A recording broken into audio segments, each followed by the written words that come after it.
Friends, ಇವತ್ತು ನಾನು ನಿಮ್ಮ ಮುಂದೆ ಒಂದು ಹೊಸ ವಿಡಿಯೋ ತರ್ತಾ ಇದ್ದೀನಿ. ಅದೇನಪ್ಪ ಅಂತಂದರೆ ತೆಂಗಿನಕಾಯಿ ಎಳನೀರು ಮಾರುಕಟ್ಟೆ.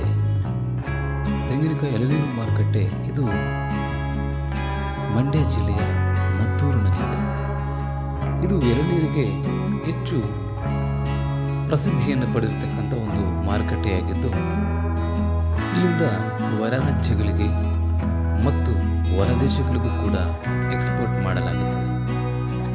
ಇಲ್ಲಿನ ಮಾರುಕಟ್ಟೆಯ ವಿಶೇಷತೆ ಏನಪ್ಪ ಅಂತಂದರೆ, ಈ ಮಾರುಕಟ್ಟೆಗೆ ಬರುವ ಎಳನೀರುಗಳಲ್ಲಿ ಸುಮಾರು 350 ml ಹೆಚ್ಚು ಕ್ವಾಂಟಿಟಿ ಇರುವುದನ್ನು ನಾವು ಕಾಣಬಹುದು.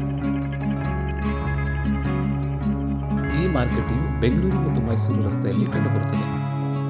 ಇಲ್ಲಿ ನೋಡ್ತಾ ಇರ್ಬೋದು ನೀವು ಹೊರ ರಾಜ್ಯಗಳಿಂದ ಬಂದಿರತಕ್ಕಂಥ ಒಂದು ದೊಡ್ಡ ಲಾರಿಗಳು ಕೂಡ ಇಲ್ಲಿ ನೀವು ನೋಡ್ತಾ ಇದ್ದೀರಾ. ಎಷ್ಟೊಂದು ಫ್ರೆಶ್ ಮಾಡಿರ್ತಕ್ಕಂಥದ್ದು ಸೈಜಲ್ಲಾಗಿರ್ಬೋದು, ಕಾಯಿನ ಸೈಜಲ್ಲಾಗಿರ್ಬೋದು, ಸಣ್ಣ ಸಣ್ಣ ಗಾಡಿಗಳಿಂದನೇ ಹಂಗೆ ಡೈರೆಕ್ಟು ದೊಡ್ಡ ಲಾರಿಗಳಿಗೆ ಕೂಡ ಅವರು ಲೋಡ್ ಮಾಡಿಬಿಡ್ತಾರೆ. ಅಲ್ಲಿರ್ತಕ್ಕಂಥ ಏನಾದರೂ ಸ್ವಲ್ಪ ಚೆನ್ನಾಗಿದೆ ಇರ್ತಕ್ಕಂಥ ಕಾಯಿ, ಸ್ವಲ್ಪ ಬೆಳೆದಿರ್ತಕ್ಕಂಥ ಕಾಯಿನ ಕೂಡ ಅಲ್ಲಿ ಆಚೆಗಡೆ ಗ್ರೇಡ್ ಮಾಡಿಬಿಡ್ತಾರೆ. ಇದು ಇಲ್ಲಿರ್ತಕ್ಕಂಥ ಮಾರ್ಕೆಟ್ನ ವಿಶೇಷತೆ. ಈ ಮಾರ್ಕೆಟ್ ಬಗ್ಗೆ ಸ್ವಲ್ಪ ನಾವು ತಿಳ್ಕೊಳ್ಳೋದಾದರೆ,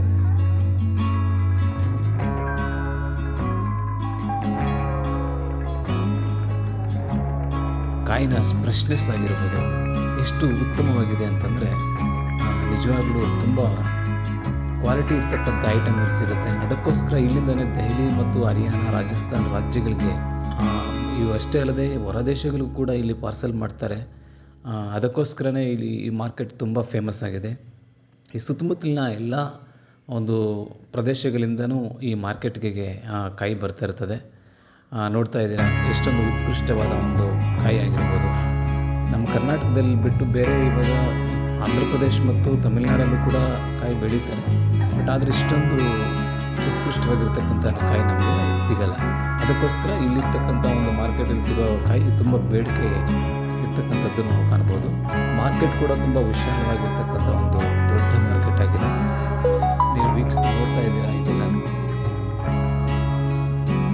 ಇರ್ತಕ್ಕಂಥ ವ್ಯಾಪಾರಸ್ಥರಾಗಿರ್ತಕ್ಕಂಥ ಉಮೇಶ್ ಸರ್ ಅವರು ಅಣ್ಣವರು ಹೇಳ್ತಾರೆ. ಅವ್ರ ಮಾತಲ್ಲೇ ಕೇಳೋಣ ಬನ್ನಿ. ನಮ್ಮ ಹೆಸರು ಉಮೇಶ್ ಅಂದ್ಬಿಟ್ಟು ನಾವು ಮದ್ದೂರಲ್ಲಿ ಎಳೆ ತೆಗಿತಾ ಇದ್ದೀವಿ. ಮದ್ದೂರಲ್ಲಿ ಕೃಷಿ ಉತ್ಪನ್ನ ಮಾರುಕಟ್ಟೆ. ನಾವು ಇಲ್ಲಿಂದ ಹೊರಗಡೆ ಎಳ್ಳೆ ಕಳಿಸ್ತಾ ಇದ್ದೀವಿ. ಡೆಲ್ಲಿ, ಬಾಂಬೆ, ಪೂನಾ, ಹೈದರಾಬಾದು, ಗುಲ್ಬರ್ಗ ಎಲ್ಲ ಕಡೆ ಎಳ್ಳೆ ಕಳಿಸ್ತಾ ಇದ್ದೀವಿ. ನಿಮ್ಮ ಮಾರ್ಕೆಟ್ ಹೆಸರು ಅಣ್ಣ? ನಮ್ಮ ಮಾರ್ಕೆಟ್ ಹೆಸರು CS. ಇವಾಗ ಏನು ರೇಟ್ ಕಳಿಸ್ತಾ ಇದ್ದೀರಣ್ಣ ನೀವು? ಈಗ ರೈಟ್ ಬಂದು 24, 25, 26 ರೂಪಾಯಿ ರೇಟ್ ಕಳಿಸ್ತಾ ಇದ್ದೀವಿ. ಡೆಲ್ಲಿ, ಬಾಂಬೆ, ಪೂನೆ ಎಲ್ಲ ಮೊನ್ನೆಲ್ಲ ರೇಟ್ ಜಂಪ್ ಆಗಿತ್ತು. ಇವತ್ತು ಸ್ವಲ್ಪ ಕಮ್ಮಿ ಆಗಿದೆ. ಈಗ 25, 26 ರೂಪಾಯಿ ರೇಟ್ ಕಳಿಸ್ತಾ ಇದ್ದೀವಿ. ಬೇರೆ ಸ್ಟೇಟ್ಸಿಂದ ಎಲ್ಲ ಸ್ಟೇಟ್ಸ್ಗೂ ಆರ್ಡರ್ಸ್ ಬಂದರೆ ಕಳಿಸ್ತಾ ಇರ್ತೀವಿ. ಎಲ್ಲ ಸ್ಟೇಟ್ ಇಲ್ಲೇ ಬಂದರೂ ಆರ್ಡರ್ ಕಳಿಸ್ತಾ ಇರ್ತೀವಿ. ಯಾವುದೇ ಸ್ಟೇಟಿಂದ ಬಂದರೆ ಇಲ್ಲಿಗೆ ಬಂದು ಕಳಿಸ್ತಾ ಇರ್ತೀವಿ. ಇವತ್ತು ಲೋಡ್ ಆಯಿತು, ನಾಳೆಗೆ ಲೋಡ್ ಕಳಿಸ್ತೀವಿ. ಯಾವುದೇ ಕಡೆ ಇಲ್ಲಿಂದ ಬಂದರೂ ಮಾಲು ಕೊಡ್ತಾ ಇರ್ತೀವಿ. ಇದು ಇವಾಗ ಲೋಡ್ ಆಗ್ತಾ ಇರೋದು ಎಲ್ಲಿಗೆ ಹೋಗ್ತದೆ ಅಣ್ಣ? ಇದು ಬಂದು ಅಣ್ಣ ನಾಗ್ಪುರ್ ಗಾಡಿಗೆ ಲೋಡ್ ಆಯ್ತಾ ಇರೋದು. ಓಕೆ, ನಾಗ್ಪುರ್ಗೆ ಲೋಡ್ ಆಯ್ತದೆ. ಈ ಗಾಡಿ ಬಂದು ರೈಟ್ ಮೇಲೆ 25 ರೂಪಾಯಿ ನಡೀತದೆ. ಎಲ್ಲ ಕ್ವಾಲಿಟಿ ಮಾಲು. ಇದು ಬಂದು 25 ರೂಪಾಯಿ ನಡೀತಾ ಇದೆ. ಆದರೆ ರೇಟ್ ಜಂಪ್ ಆಗಿದೆ ಅಲ್ಲ ತುಂಬ ಜಂಪ್ ಆಗಿದೆ. ಈಗ ಮೊನ್ನೆಯಿಂದ ಡೌನ್ ಆಗಿದೆ. ಡೆಲ್ಲಿ ಮಳೆ ಆಗದೆ, ಮಾಲು ಸ್ವಲ್ಪ ಜಾಸ್ತಿ 26 ರೂಪಾಯಿಂದ ರೈಟು ಸ್ವಲ್ಪ ಕಮ್ಮಿ ಆಗಿದೆ. ಇದೊಂದು ವಾರ ಬಿಟ್ಟರೆ ರೈಟು ಜಂಪ್ ಆಯ್ತದೆ. 30 ರೂಪಾಯಿ ಆಗೋ ಸಂಭವ ಇದೆ. ರೇಟ್ ಜಂಪ್ ಆಯ್ತದೆ.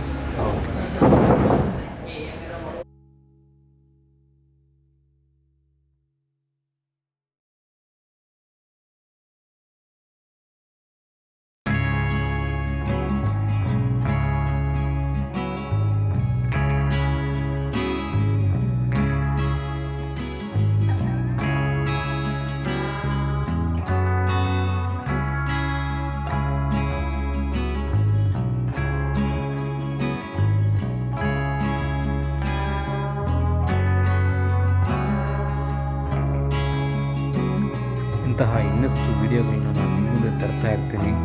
ಈ ವಿಡಿಯೋ ಇಷ್ಟ ಆಗಿದ್ದರೆ ಲೈಕ್ ಮಾಡಿ, ಶೇರ್ ಮಾಡಿ, ನಮ್ಮ GVR ವ್ಲಾಗ್ಸ್ ಚಾನಲ್ನ ಸಬ್ಸ್ಕ್ರೈಬ್ ಮಾಡಿ. Thank you for watching.